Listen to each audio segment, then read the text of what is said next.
Light भी नहीं थी, अरे वो तो छोड़ो, तेल वाला लैंप भी नहीं था। लेकिन उस वक्त उनको लगा वही जन्नत है, और उन्होंने क्या कहा, at that time I prized my shelter more than my life.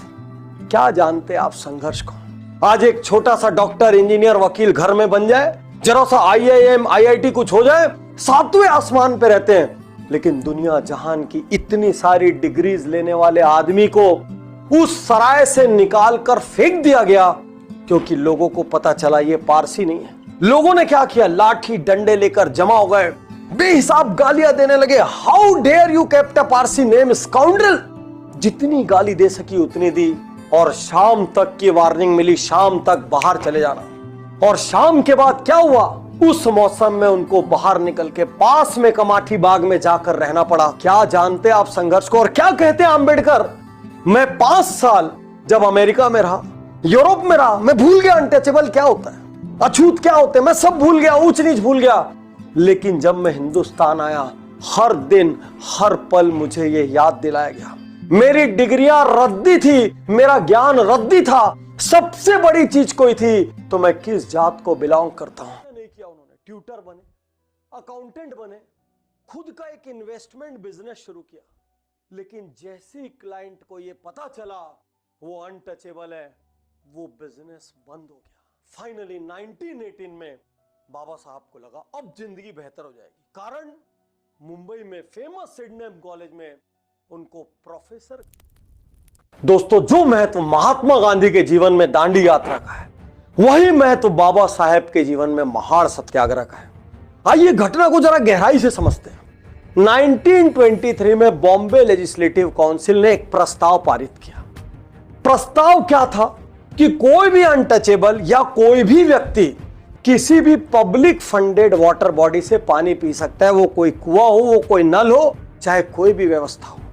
1924 में महाड़ म्यूनिसिपैलिटी ने इस प्रस्ताव को स्वीकार किया, लेकिन क्या सच्चाई में स्वीकार हुआ? नहीं, वो सिर्फ पेपर पे स्वीकार हुआ। और 28 मार्च को एक ऐसी घटना हुई जिससे बाबा साहेब दलितों के मसीहा बन गए। एक चावदार टैंक नाम का टैंक था, और जो भी डिप्रेस्ड क्लास का व्यक्ति उस टैंक का पानी पीता, उसके हाथ पैर तोड़ दिए जाते हैं। 2500 डिप्रेस्ड क्लास के लोगों को लेकर बाबा साहेब निकल पड़े इतिहास रचने। वहां पहुंचने के बाद उन्होंने वहां से पानी पिया, सोचा एक बड़ा काम हो गया। लेकिन जब यह बात अपर क्लास को पता चली, हाहाकार मच गया। 2 घंटे के भीतर पंडाल में सैकड़ों लोग थे, बेदम पीटा गया, हाथ पैर तोड़ दिए गए। और इसके बाद क्या किया गया, उस टैंक के शुद्धिकरण के लिए सामने बैठकर हवन किया गया, मानो पता नहीं उस टैंक को किसने हाथ लगा दिया।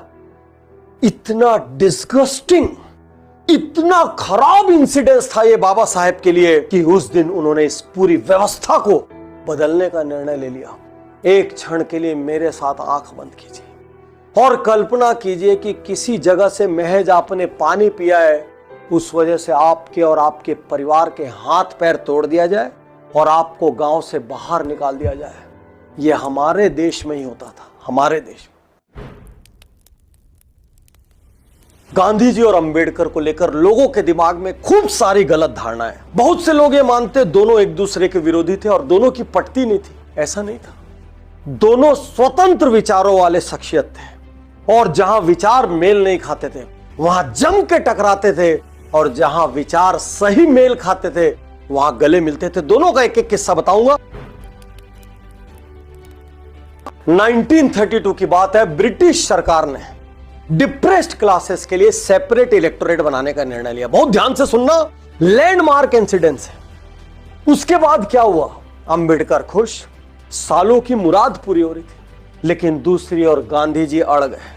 गांधी जी को लगा कि इससे हिंदूज का विभाजन हो जाएगा। गांधी जी ने येरवड़ा सेंट्रल जेल से आमरण अनशन शुरू कर दिया। अंबेडकर के ऊपर दबाव बढ़ने लगा। जैसे जैसे दिन बढ़ते वैसे वैसे दबाव बढ़ता। बहुत दबाव के बाद एक दिन अंबेडकर जी गांधी जी से मिलने पहुंचे। जब दोनों की बात शुरू हुई तो क्या कहते हैं बाबा साहेब? वो कहते हैं कांग्रेस का सदस्य बनने के लिए खादी पहनना जरूरी नहीं होना चाहिए, इसकी जगह यह जरूरी होना चाहिए कि छुआछूत न मानने वाला इंसान ही सदस्य बन सकता है। बाबा साहेब गांधी जी से वो विवादास्पद डायलॉग कहते हैं जिसको लोग गलत गलत तरीके से इंटरप्रेट करते हैं। वो कहते हैं, गांधी जी मेरी कोई मातृभूमि नहीं। गांधी जी जवाब देते हैं, डॉक्टर अंबेडकर ये पूरा देश आपकी मातृभूमि है। वो कहते हैं, मैं इस देश को अपनी मातृभूमि कैसे बोलूं जहां पर हर दिन हर पल हमारे साथ कुत्ते बिल्लियों जैसा सलूक होता है। और दोस्तों, अंबेडकर जी को झुकना पड़ा।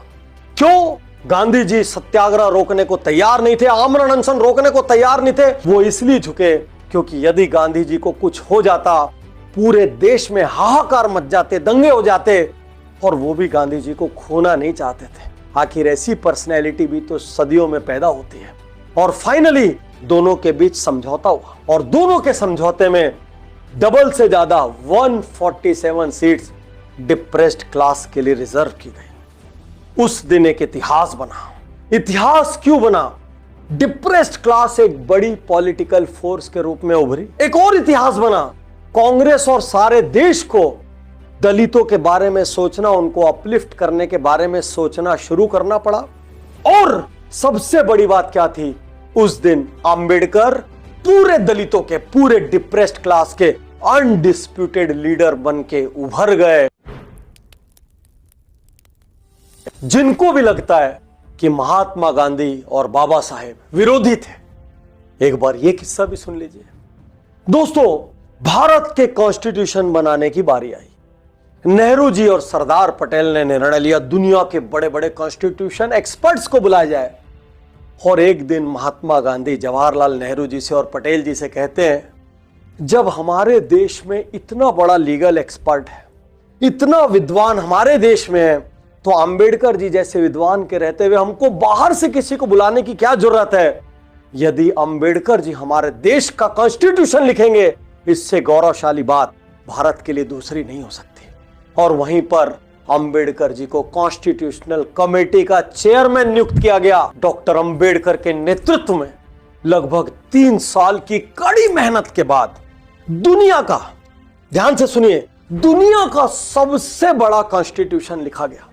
448 आर्टिकल्स, सिग्नेचर और जाने कितने दिनों की असेंबली के बाद हमारे हाथ में वो कॉन्स्टिट्यूशन आया जो आज हमको सुपर पावरफुल बनाता है, आज हमको राइट्स देता है। और वो भी कैसे कैसे right? Freedom of speech, freedom of religion, और एक बड़ी चीज पता है, राइट टू वोट। ये प्रोग्रेसिव कॉन्स्टिट्यूशन था। कारण क्या था?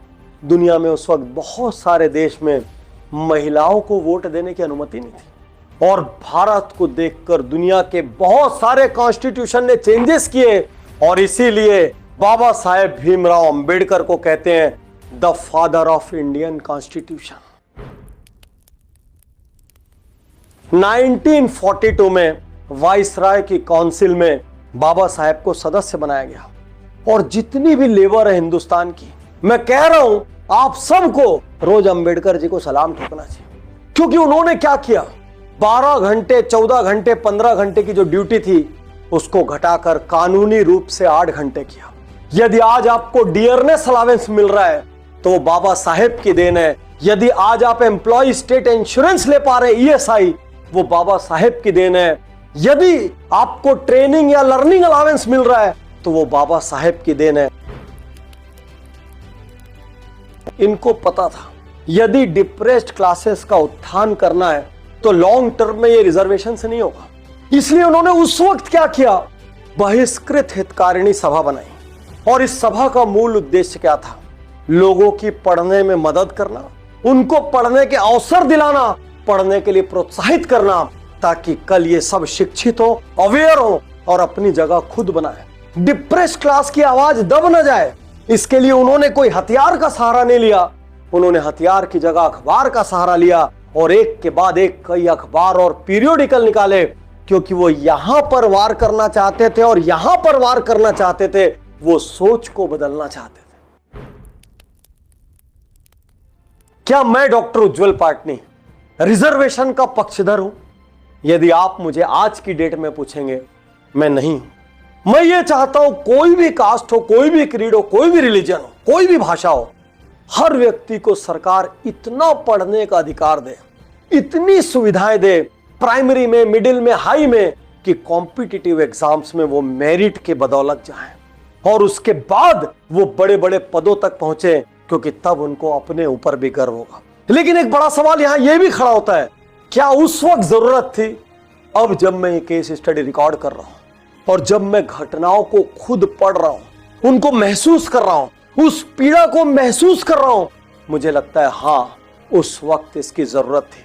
और आज आपसे भी कहना चाहता हूं, कल्पना करके देखिए, अपनी जाति से, अपने रंग से, अपनी भाषा से, अपनी बोली से बाहर आके कल्पना करके देखिए, क्योंकि बाबा साहेब कहते थे साउथ अफ्रीका में जो प्रॉब्लम निग्रोस के साथ थी, वही प्रॉब्लम हिंदुस्तान में हमारे लोगों के साथ थी। दोस्तों, बाबा साहेब को जब यह लगा कि मेरी अपनी कास्ट में यह छुआछूत, ऊंच नीच खत्म नहीं होगी, बहुत गहरे तक जमी हुई है, तो उन्होंने एक दिन निर्णय लिया कि मैं अपना रिलीजन चेंज करूंगा, धर्म चेंज करूंगा। जैसे ही पता चला, हाहाकार मच गया। सबने समझाने की कोशिश की, पूरे देश के बड़े नेता टूट पड़े, पार्टियां टूट पड़ी, लेकिन बाबा साहब अटल रहे। दूसरे सारे धर्मों के लोग एक एक करके आने लगे और बाबा साहब से सब कहते, हमारे यहां शामिल हो जाइए, हम आपके लिए ये करेंगे, हमारे यहां शामिल हो जाइए, हम आपको बराबरी का अधिकार देंगे। बाबा साहब कम नहीं थे, वो हर धर्म के ज्ञाता थे। वो ऐसे ऐसे सवाल पूछते कि सामने वाले छोटा सा मुंह लेकर चले जाते। लेकिन बाबा साहब के मन में कुछ और था। बचपन से वो गौतम बुद्ध से प्रभावित थे, सारे लिटरेचर्स पढ़ते थे।